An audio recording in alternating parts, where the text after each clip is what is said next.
Good evening and welcome to Scotland at 7 here on Broadcasting Scotland. My name's Kenny McBride and I'm joined tonight by two of our favourite guests. On this side we have Ken MacDonald from iScot magazine. So Ken, how are you today?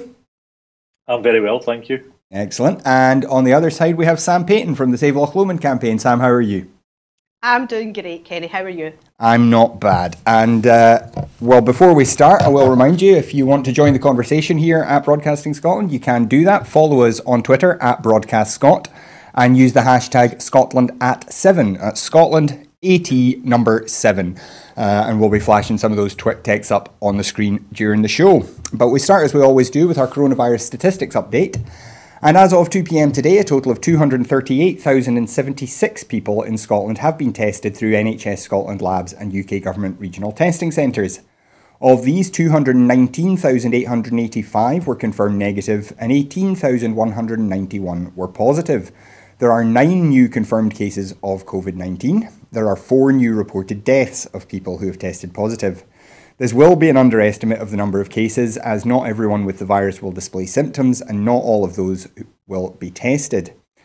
Of the people who have tested positive, there were 489 people in hospital last night. 8 of those were in intensive care, plus another 15 who were in intensive care with suspected COVID-19. The number of patients in Scotland who have died from complications caused by the coronavirus infection has sadly risen to 2,480. This number only includes those who have died in hospital having received a positive test for the virus. And the latest UK daily figures available show that 43,081 patients who tested positive for COVID-19 have sadly died from their illness, an increase of 154. This number does refer to deaths in all settings, not just those in hospitals. And as it's Wednesday, we have the National Records of Scotland report as well. So as at the 21st of June, there are 4,119 deaths have been registered in Scotland where the novel coronavirus was mentioned on the death certificate, an increase of 49 deaths from the previous week, according to statistics published today by National Records of Scotland. It is worth noting that in the same period there have been close to 900 deaths reported in England so far. Significantly more will be expected when the ONS analysis is published next week. From the 15th to the 21st of June, 39 more deaths from all causes were registered compared to the average number for the time of year. Over the 14-week period from the 16th of March to the 21st of June, the number of excess deaths, which represents the total of deaths registered minus the average number of deaths registered in the same period, was 4,917. By location of death, there were 2,463 excess deaths in care homes, which is 72% above average, 2,329 excess deaths at home or non-institutional settings, which is 58% above average, and oh, excuse me, sorry, I'm getting a wee bit of hay fever right now. And 133 excess deaths in hospitals, which is 2% above average, but a decrease since an early peak during this period. In care homes and hospitals, COVID-19 was the cause of the majority of excess deaths, whilst in home and non-institutional settings there were far fewer excess deaths involving COVID-19. Cancer, circulatory deaths and deaths from other causes accounted for most of the excess in those settings. In hospital settings, there were lower than average numbers of deaths from all causes other than COVID-19, which may of course be related in part to the reduction in normal service in the NHS during the pandemic. And our first story tonight is on Phase 2 and Phase 3 measures. Provisional dates for the relaxation of travel restrictions, restarting of the hospitality industry and reopening of hairdressers are among further route map measures announced today by First Minister Nicola Sturgeon. Setting out indicative dates, the First Minister stressed that while sustained progress has been made to suppress the coronavirus, the changes remain contingent on scientific and public health advice. Physical distancing of 2 metres continues to be required in Scotland. The First Minister confirmed that the Scientific Advisory Group is providing advice on higher transmission risk settings and physical distancing, and that she will provide a further update on the 2nd of July ahead of the proposed dates for reopening hospitality businesses. Detailed sectoral guidance will be published ahead of indicative dates, and the Scottish Government will join with the retail sector in a campaign to encourage the use of face coverings in all shops. Indicative early Phase 3 dates announced today are intended to give businesses time to prepare for reopening while adhering to public health and physical distancing measures to protect both workers and customers. Final decisions on moving into Phase 3 will be taken in line with the statutory 3-week review cycle due on the 9th of July. So, Sam, are you as excited as the Holyrood Chamber was today about the idea that you might be able to get a haircut in a couple of weeks? Well, I've been cutting my own hair, so I think I'll be okay. I think I'll survive.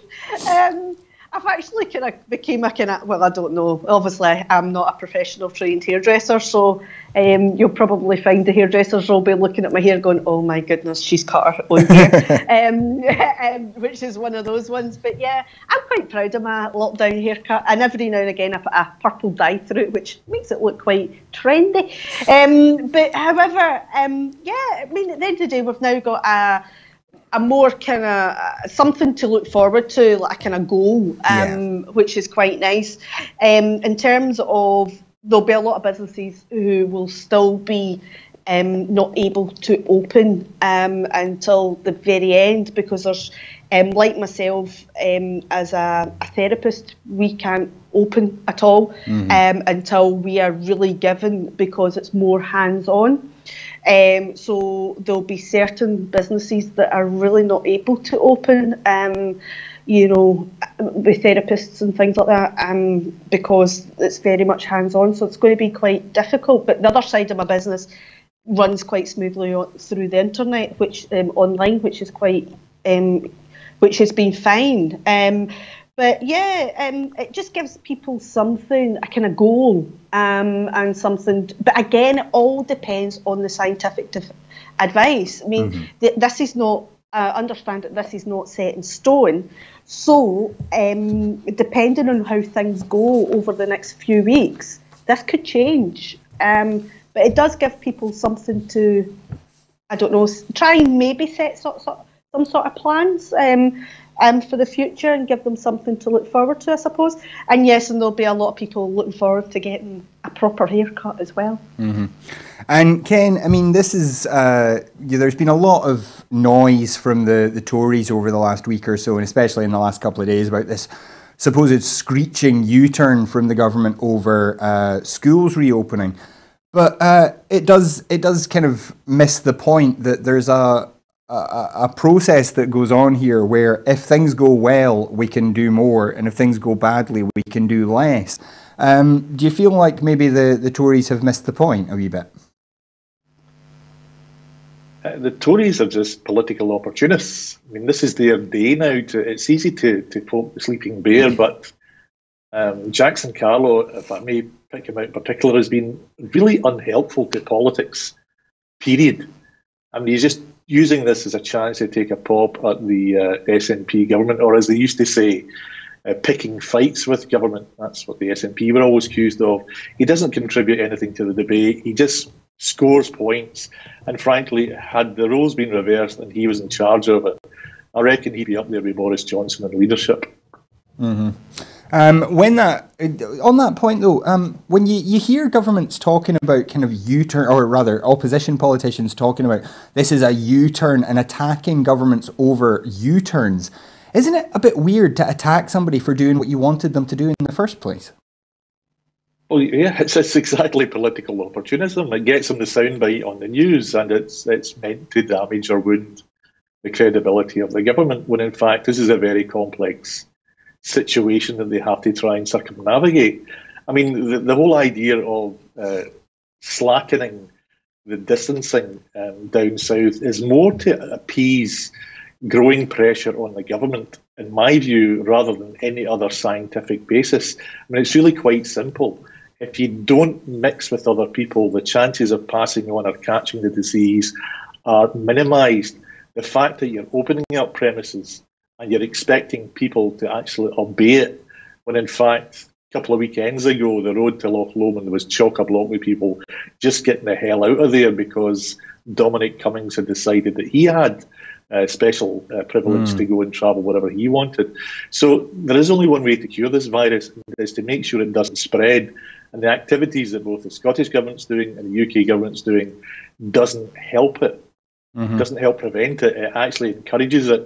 But I can understand its trade-offs. There are trade-offs between the mental health of a lot of the population that just couldn't cope with being coped up for another couple of weeks. And bear in mind, we have people been sentenced to prison for 6 and 7 months, and we think this is a ridiculous amount of time to be banged up inside a cell. But then again, 2 months being in your own house with your own access to TV, running water, etc., is driving folk crazy. So you can understand it's a difficult situation for the Scottish Government, certainly to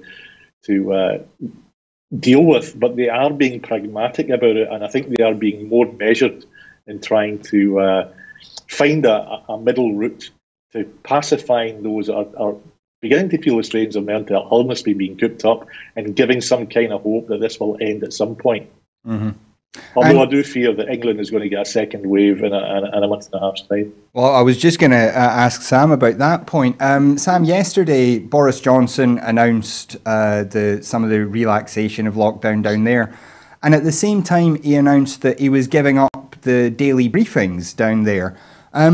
Meanwhile, we see from the ONS figures today that the rate of deaths in England is almost 20 times the rate of deaths in the UK, in Scotland. How concerned are you that the Tory government down south is just kind of letting it go and is now kind of basically saying, well, things are fine now, so we're not going to worry about it? And that message kind of permeating through England, first of all, but then also potentially reaching Scotland because of some of the media issues that we discussed yesterday. Yeah, that is a big concern, because unfortunately you are getting people who will listen to the Boris Johnson or the Tory party briefings, but they won't listen to the Scottish Government briefings. And funny enough, I was having this conversation with one of my business friends today, the exact same conversation, how people are listening to the ones coming from Downing Street, and they are applying that to their businesses because they believe that's what they're meant to be doing. They're not, I mean, the thing is, it's quite dangerous because it's putting people's lives at risk, and they're not being very clear that when the government ministers are talking at those briefings, that is England only. You know, the other nations are devolved, and you know they have their own responsibilities.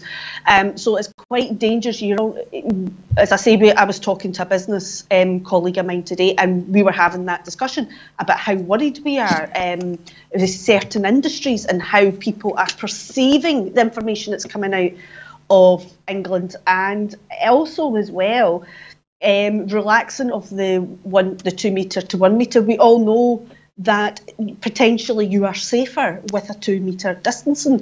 And my problem is I don't know how to word this. I'll word it as best as I can, Kenny. I think the people that are more likely to not be sensible and careful with what they're doing are the people who have not been bothered from day one, who have basically believed that this has been some sort of joke or it's not that serious. These people will still be there. These people will still be going around, and you will find there's a certain amount of population where people are very aware, who do very much don't see this as a joke, who will be very careful, very vigilant, and who are aware of their own private space, other people's private space, because it's basically talking about people's private space, which we are all aware of anyway. It's just that private spaces became bigger.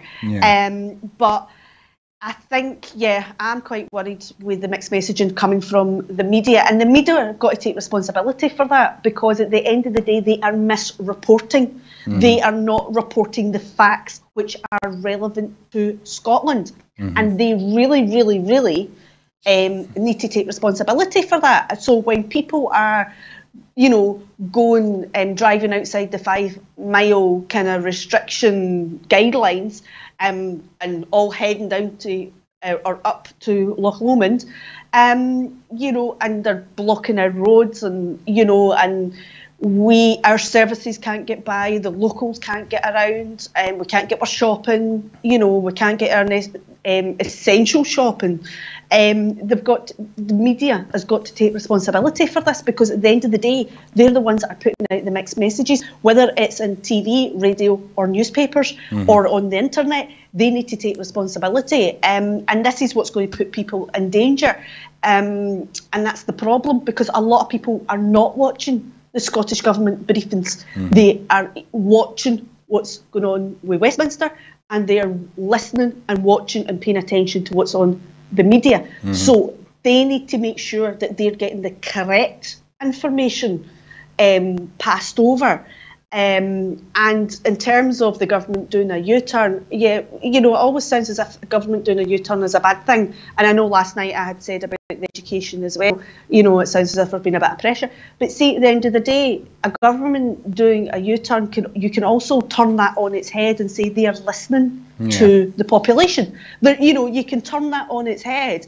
And if the Tories and Jackson Carlow are going to complain that we've got a government that listens to the population, they've got to find more. They need to find better complaints than that. And at the end of the day, what's going to happen in August with the schools, we don't really know yet, because it's not set in stone. It's only a guideline. It's only, it depends on the science leading up. But I do know there's some local authorities who are already putting things into place, who are saying that this is definitely going to happen. We don't know. This is only if things go to plan and people behave in an appropriate, safe and common sense manner.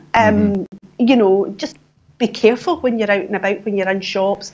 If you have got to mix with people, just be aware. It's about self-awareness. That's what it's about, self-awareness, which we teach all the time in other circumstances and other scenarios. So we need to do it again in this scenario. Well, we move on now to thinking about how we emerge from this. And the SNP has renewed calls on the UK government to urgently introduce strengthened financial support to stimulate the economy and to protect businesses and jobs, after new research revealed that the Scottish economy is now in its deepest recession in living memory due to the coronavirus crisis. The Fraser of Allender Institute found that Scotland had suffered a near 20% drop in economic activity in April, and that in its worst case scenario, it could take until 2024 before the economy recovers to a new normal. The economic commentary also highlighted concerns that if the Treasury pushed ahead with plans to wind down income support schemes, then it could lead to a raft of redundancies and business closures. Ken, you're running a business there that's already, finding things difficult at the best of times. And it's probably not, you're not worried about customers coming in to see you or anything. How big an issue do you think this is, and how big do you think the UK government contribution needs to be to help avoid this kind of 4-year trough that the Fraser of Allender Institute's concerned about? Well, we're in unprecedented times and uncharted waters, but the answer to your question is they need to fund what they need to fund until we can get back on a footing. When they set out World War II to fight, they didn't say, look, we've only got £3 billion to spend. Once it's gone, that's it, we're not fighting anymore. They bankrupted themselves just trying to get through it, and it may well be the same case in this instance. This isn't just a mild flu, this is a killer, an absolute killer. And the active steps that we're taking to eradicate it just so happens to be affecting the economy, and it has to be a life over economy. You can't do as Boris is doing, this herd instinct, thinking that, well, if you get hit with it, you get hit with it, and that's just the case. No government should put people in that position. They have to act responsibly. I'll give the Scottish Government their due. They are trying their best, but they are under pressures to weigh up and balance the risks against the reward of people feeling better. Their mental health is being affected by this. But there is enough food coming in. We're going through summer, which thankfully means that there is some kind of ability for those that can get out to enjoy some fresh air. But come the start of winter again, where I believe that this thing will still be a thing, we're just going to realise that we're just taking it one day at a time and 1 month at a time. Just to correct what you were saying earlier on there, Kenny, we personally are not being affected by the coronavirus because our business model is based upon shipping directly to customers. And by and large, our customer base are holding relatively well balanced, apart from the occasional bit of churn that we expect for this time of year. We have sympathy for our colleagues at the National who are losing lots of sales because of the fact that many news agents that are not critical to staying open are unable to service their customer base. And it must be the same for other newspapers too. But we are, touchwood, not in the best position, but we're in a better position than we expected to be. And on a kind of similar note, the SNP has said that the Tory government must devolve financial and borrowing powers to the Scottish Parliament to secure Scotland's economic recovery from COVID-19. Speaking at Prime Minister's Questions today, Ian Blackford challenged Boris Johnson to back the recommendations of the Scottish Government's Economic Advisory Group, which has called for an accelerated review of the devolved fiscal framework to ensure that Holyrood has the borrowing powers and access to capital needed to fuel Scotland's coronavirus recovery. The SNP Westminster leader said that failing to devolve these powers and ensure the necessary funds would put Scotland's economic recovery at risk. And Sam, this is one of those issues that we talked about at the start of lockdown, where the Scottish Government was kind of unable to do much, had its hands tied by the fact that it couldn't guarantee something like a furlough scheme from its own funds. So it has to wait for Westminster to make the decisions before it could let tell people you can't go to work. How concerned are you that that as Scotland comes out of lockdown more slowly, that we may see Scotland's economy suffer, really severely because the UK government has decided that England can be more of a free-for-all? Yeah, I'm quite concerned because it is going to have an effect on us. I think we'd be quite naive to think it's not. But the thing is they're not going to give us those powers, they devolve powers, because that just gives us more control, and they're not going to want that. So it's quite worried. It is quite worrying. It'll be, it is. At the end of the day, we're going to have to really ramp up and start pushing for independence. I think that's the only way we're going to get those fiscal powers. Well, moving on to the UK's other great crisis of the moment, the UK must send clear signals that it wants to seal a deal with the European Union on their relationship after Brexit, the bloc's chief negotiator said ahead of more talks with London, adding a deal was still possible before the end of the year. Michel Barnier said the UK had so far not engaged with tentative openings floated by the EU side on state aid and fisheries in the previous negotiating rounds. The ball is in the UK's court, Barnier told an online seminar today. I believe that the deal is still possible.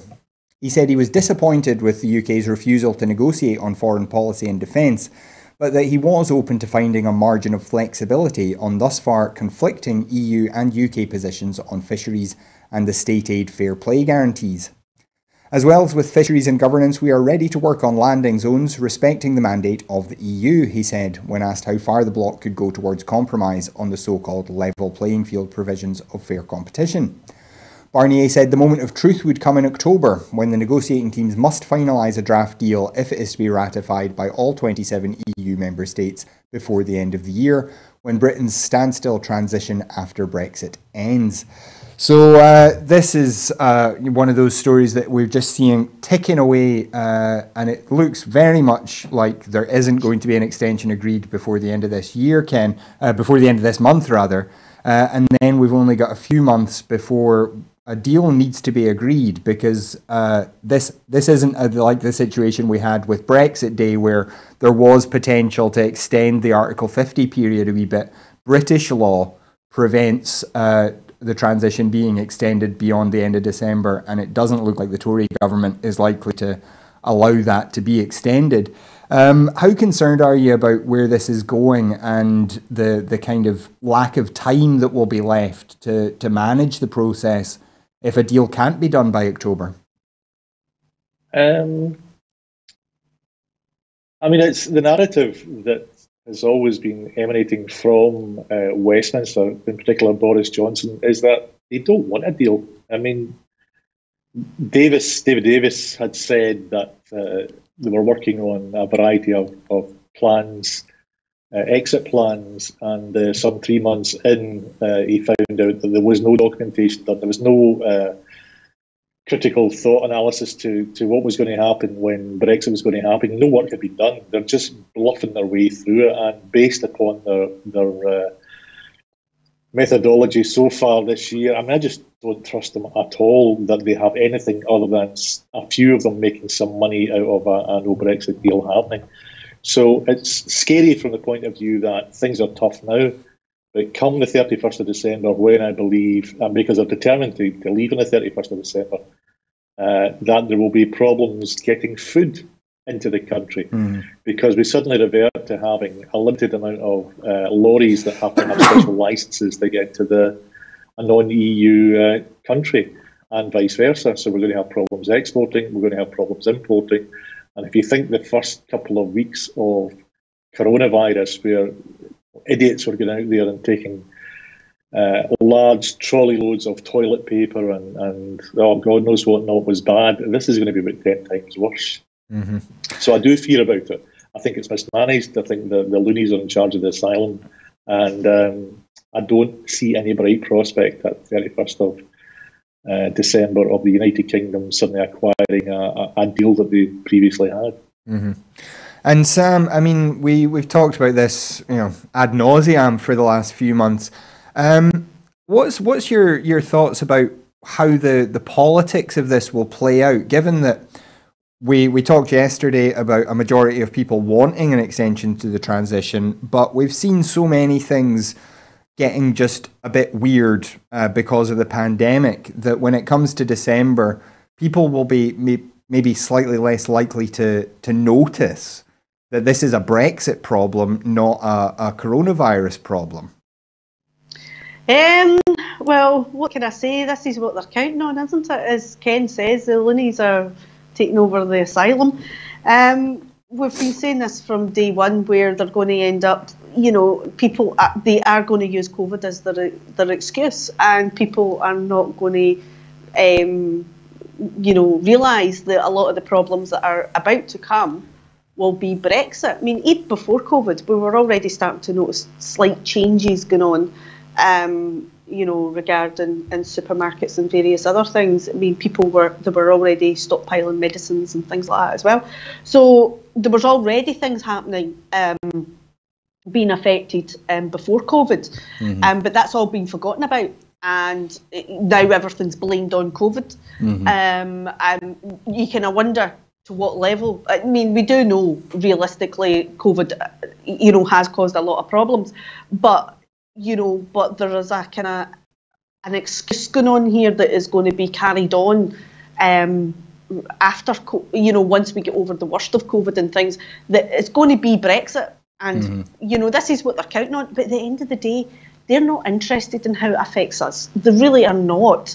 If they were, they would be listening to all those people that are saying we want an extension. They're not interested. They've got, as we keep saying, they've got their own agenda. They think they know better. They're not interested how it affects us down here in the real world. It's just going to have to. It's going to be a tough one. It's going to be difficult. It really is going to be difficult. Yeah. Well, looking at the UK's trade position generally, Trade Minister Liz Truss said today she was disappointed by a US review on tariffs that could apply to European products, and urged Washington not to add more that would affect imports from the UK. I'm very disappointed to see this latest communication from the United States, and I would strongly urge them not to impose further tariffs on British products, Truss told Parliament. Tit-for-tat tariffs between the EU and the US is simply harming businesses on both sides of the Atlantic, and I don't want to see any more of these arbitrary tariffs. What does it say, Ken, about the UK government that in the wake of Brexit, they're pinning all their free trade hopes on the most protectionist US government we've seen in the best part of 50 years? Well, they would say that, wouldn't they? they didn't. I mean, honestly, genuinely believe that Boris Johnson didn't want Brexit to happen. I mean, he's on record saying it's going to be a disaster. Mm-hmm. So now they've made their bed.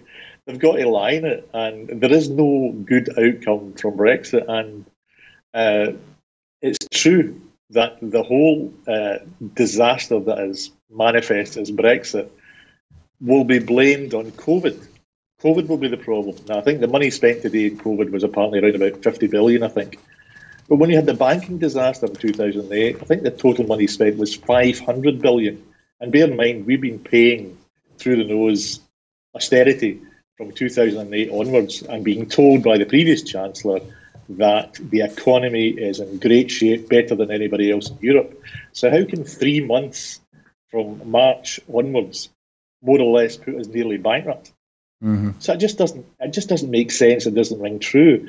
The thought that we have some kind of special relationships with the Americans is just nonsense.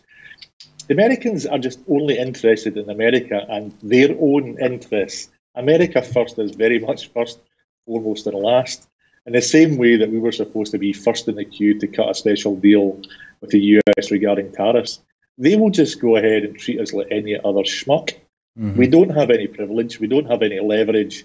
You just can't believe anything that this Tory government tells. They're just trying to manage it, to keep themselves going for as long as the game is up, and then it will be disaster for everybody, unless we manage to get independence long before that.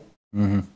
And Sam, this kind of trying to arrange a deal with the US, Donald Trump has got an election campaign to fight very soon before the election in November, and then between November and January, there's a very strong chance he will be what they call a dead duck president, a lame duck president rather, where he's been voted out, but he's just waiting to be replaced.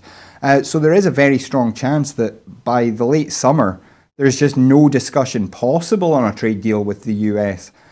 What is it that drives the UK government to keep pinning their hopes on this trade deal with somebody who is A, not very interested in doing favours to other countries, and B, is probably not going to have any time to focus on the issue anyway? Oh, I just want to laugh right now. It's just, honestly, it's one of those badly written comedies, isn't it? It's just really, it's just ludicrous. They're in cloud cuckoo land. They really are. We can all see it and how it's going to play out. They are sitting there giving lip service, making out that, yeah, it's going to be fine. And there is people out there that do believe that, which is quite scary, because everybody, the rest of us are going, oh my goodness, this is going to be a nightmare. And regarding the tariffs, what do they expect? And of course, it's just, it's business. What do they think? Because they're special friends that they're going to get, friend discount? It doesn't work like that.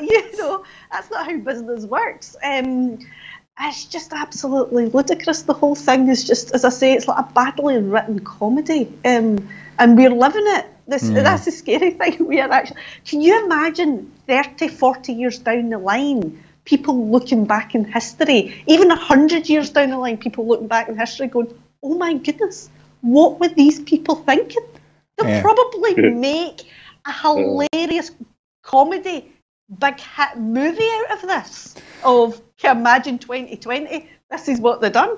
Yeah. It's certainly, there's going to be a lot of very interesting books written about this year. It's crazy. It's just ludicrous. It's just, Anyway, we move back to Europe now, and a special prosecutor's office dealing with Kosovo's 1998-1999 uprising against Serbian rule said today it had indicted Kosovo President Hasim Taci for alleged war crimes and crimes against humanity, including nearly 100 murders.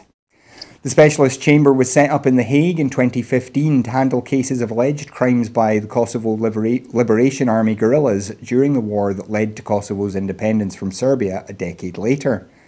The indictment is the result of a lengthy investigation and reflects the Special Prosecutor Office's determination that it can prove all of the charges beyond a reasonable doubt, the SPO said in a statement. It said others had also been indicted, including Kadri Veseli, a former Speaker of Kosovo's parliament. Taci and Veseli, both ex-top commanders in the KLA, have previously denied involvement in any war crimes during the late 90s conflict. The SPO gave no details of those alleged war crimes. It also said Taci and Veseli were believed to have carried out a secret campaign to overturn the law that created the court and otherwise obstruct the work of the court in an attempt to ensure that they do not face justice. Ken, I mean, this is a bleak period in European history. The conflict in the Balkans lasted in various phases for more than 10 years.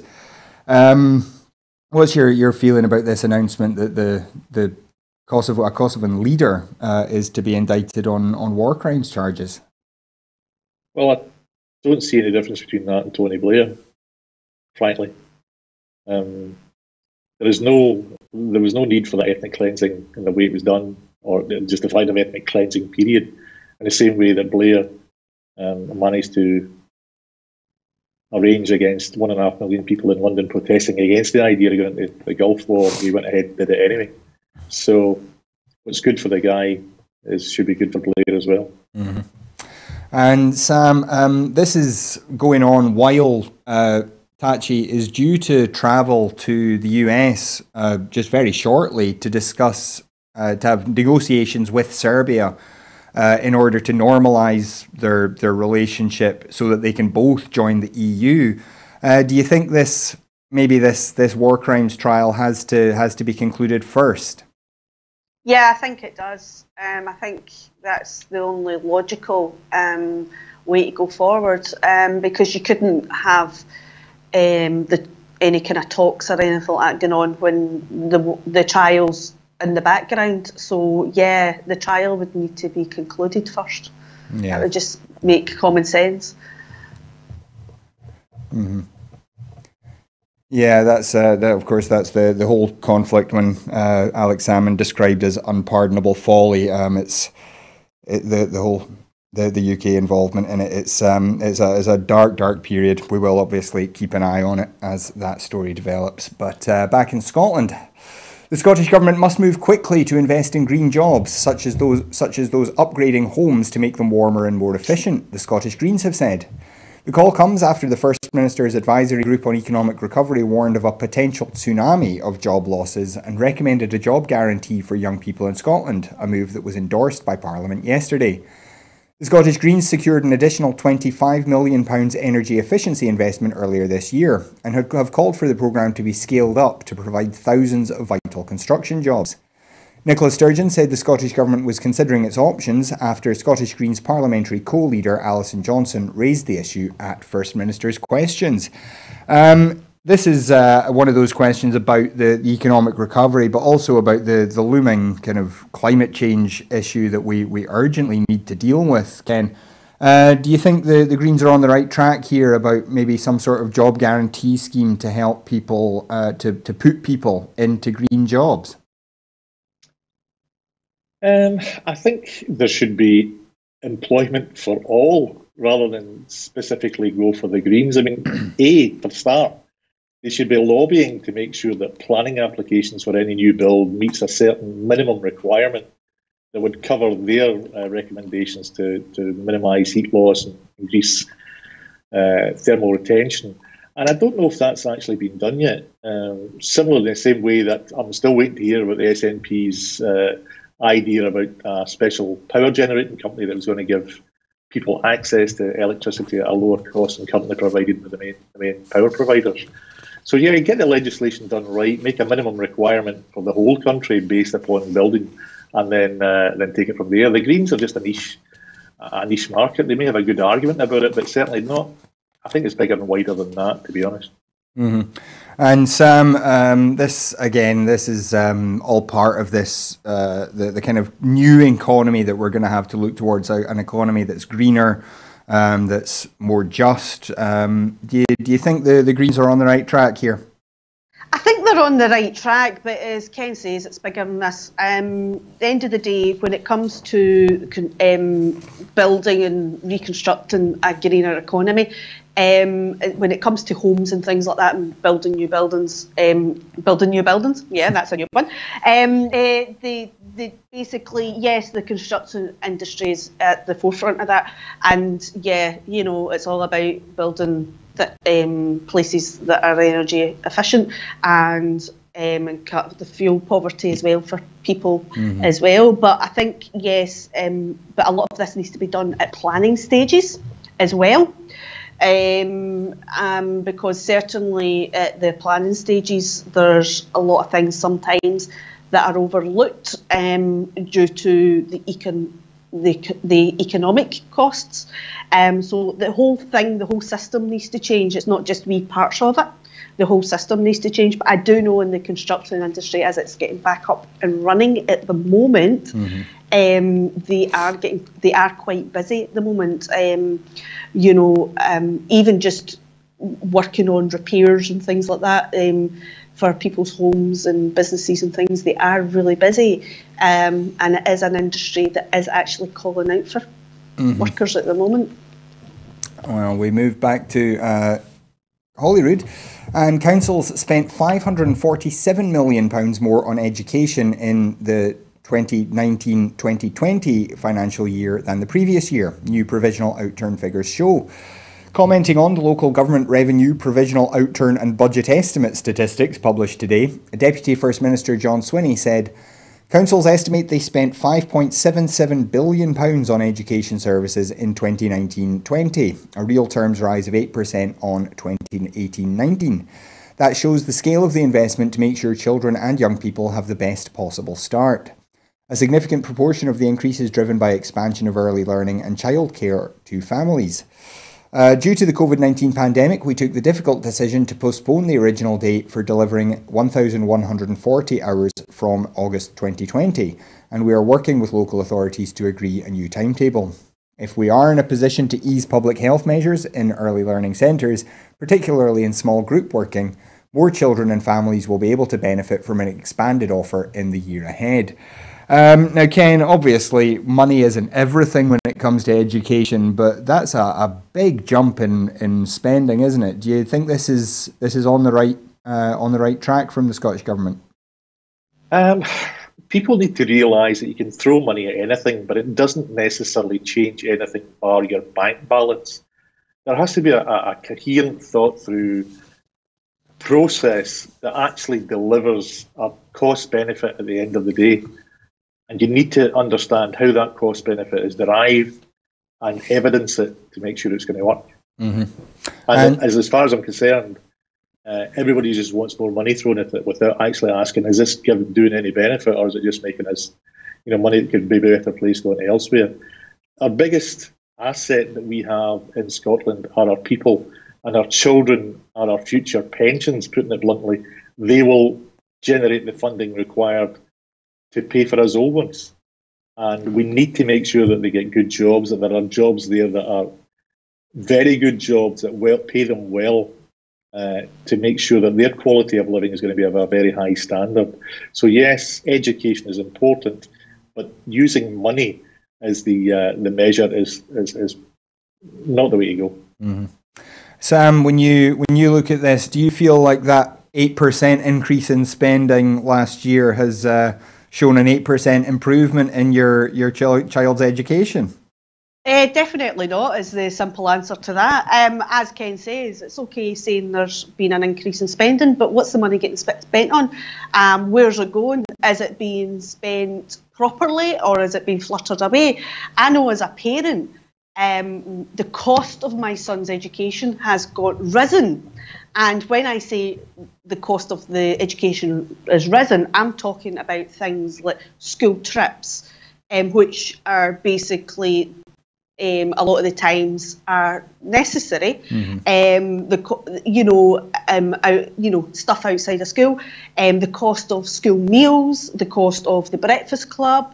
There's constant pressure on parents to constantly pay towards their child's education, and it is constant. I mean, the money, honest to goodness, if it's not just £1 or £2.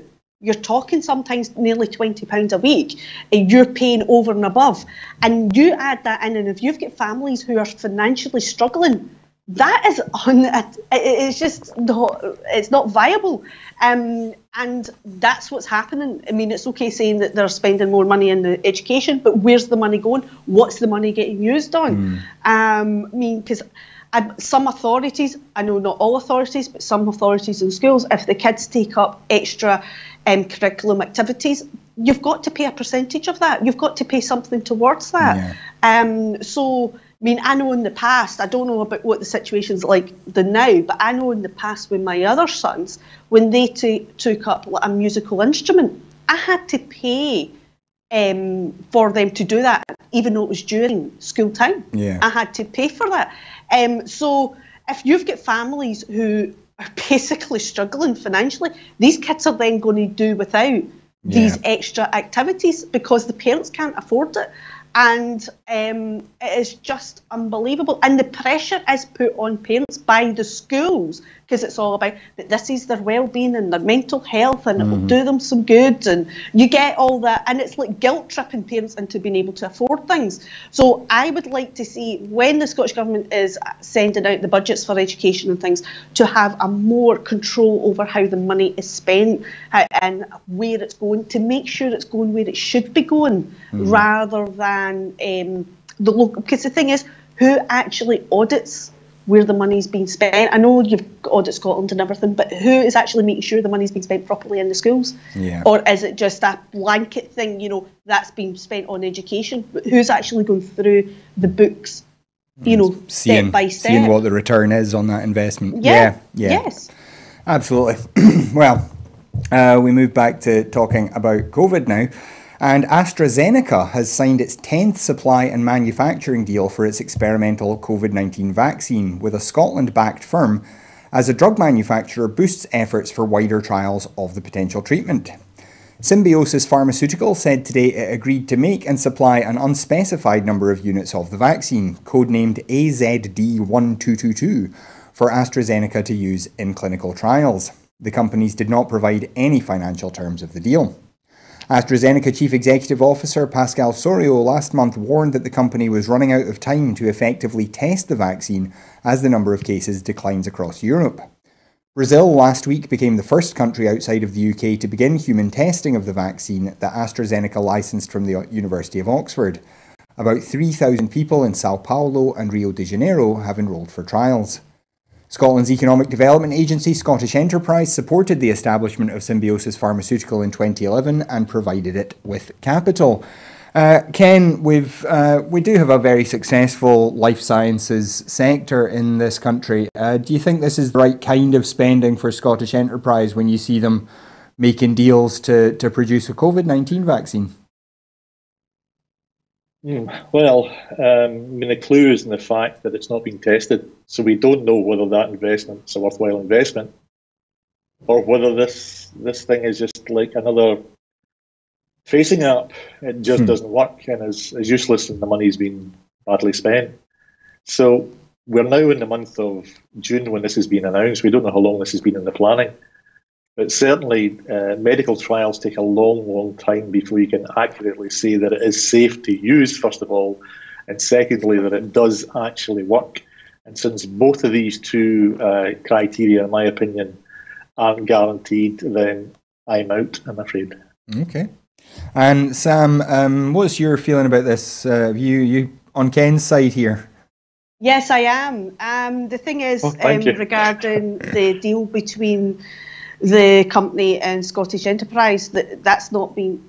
Did you say it's not? That's not been made public. No. What the actual terms and the conditions we don't have the details of that, but I'm sure Scottish Enterprise did publish it at the time. The two companies that are doing this haven't announced the deal because Scottish Enterprise are known for entering deals with companies, and the details and terms and conditions are not always made public, and we don't know.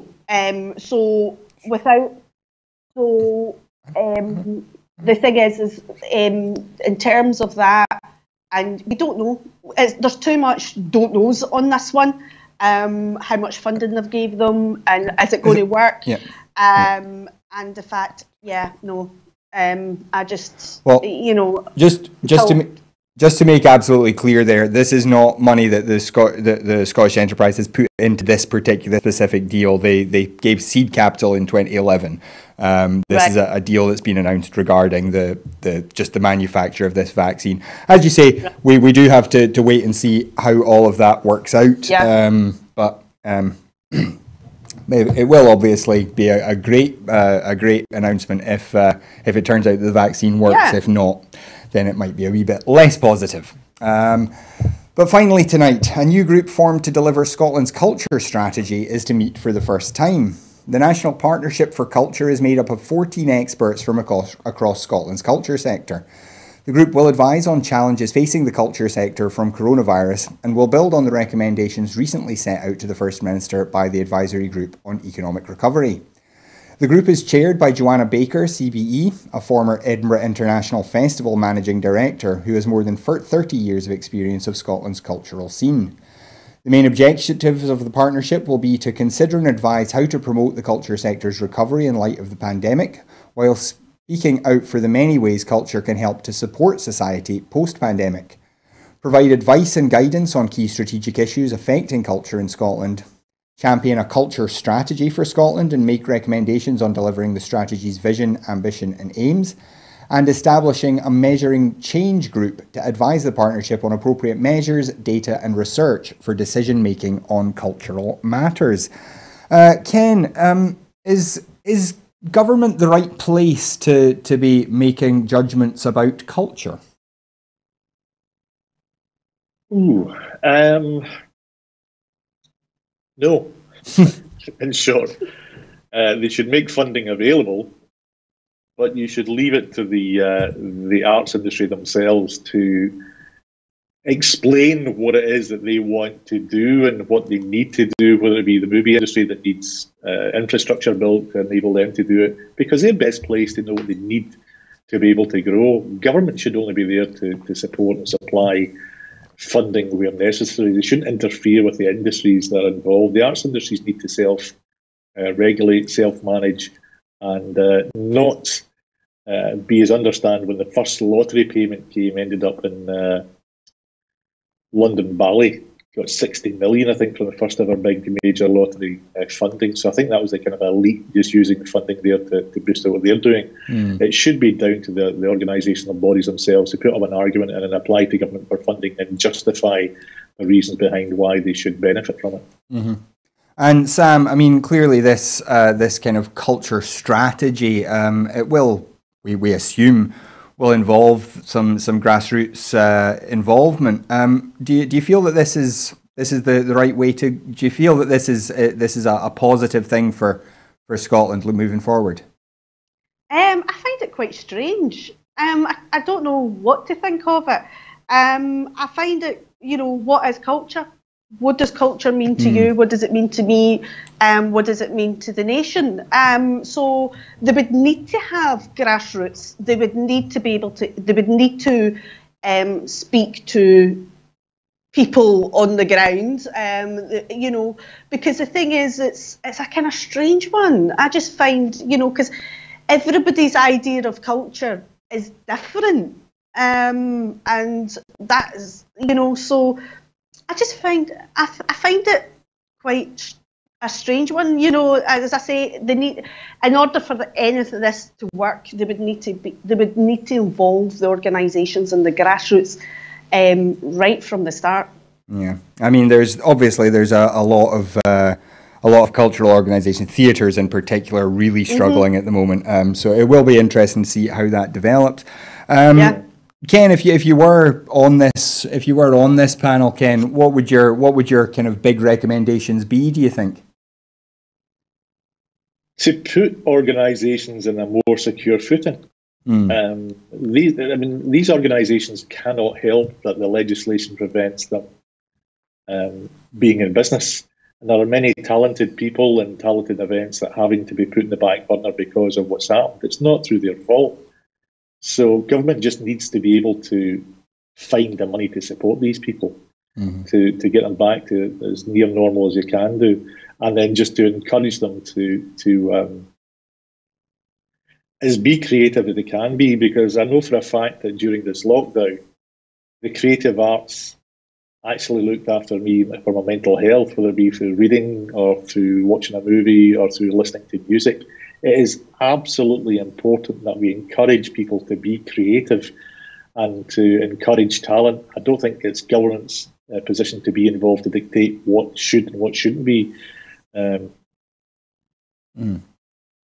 So they should allow the organisations themselves to form their own organisation that would interface with the government to explain the direction they see going and to explain the reasons behind it and how it would benefit future generations. Well, I will just editorialise very briefly because I was reading a Twitter thread the other day from somebody who's lost their job at a theatre, having scrapped for years as a volunteer just to get in there. And I would make the point that something like a universal basic income would make things a lot easier for people like that. People who are starting out in the arts, people who are trying to make a living as musicians, artists, whatever. It often takes a long time before you start earning a living from your art. And something like a universal basic income would buy people a lot of time to develop their crafts.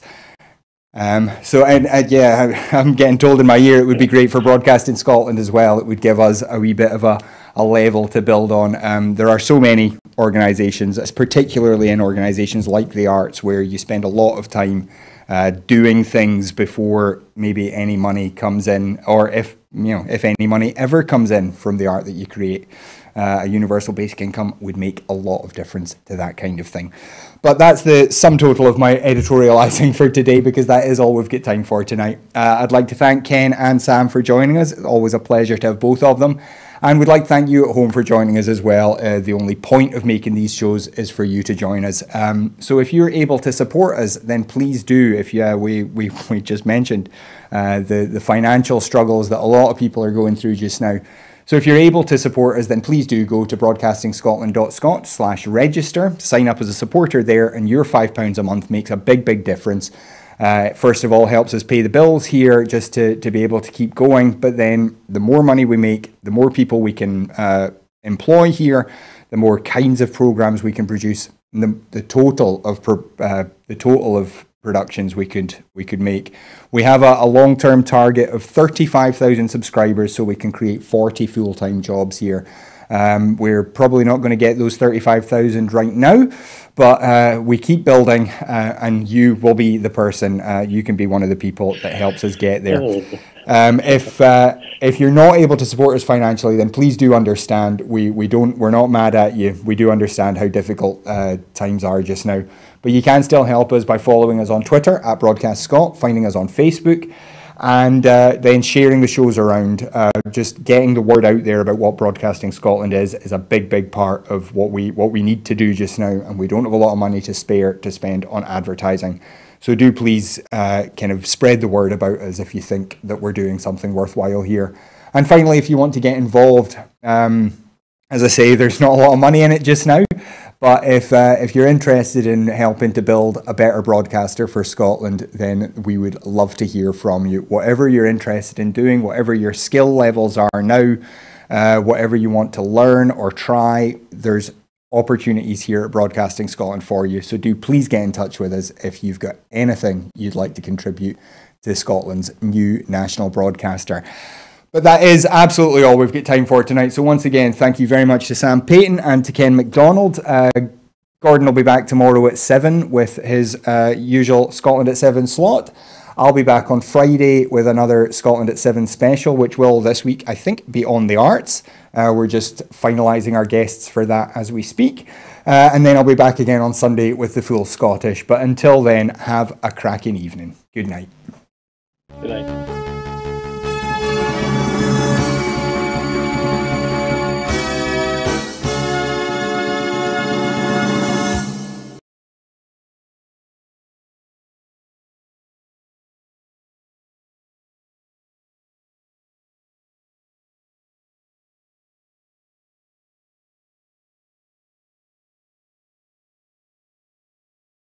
Hey, how are you feeling, Kenny? Hey.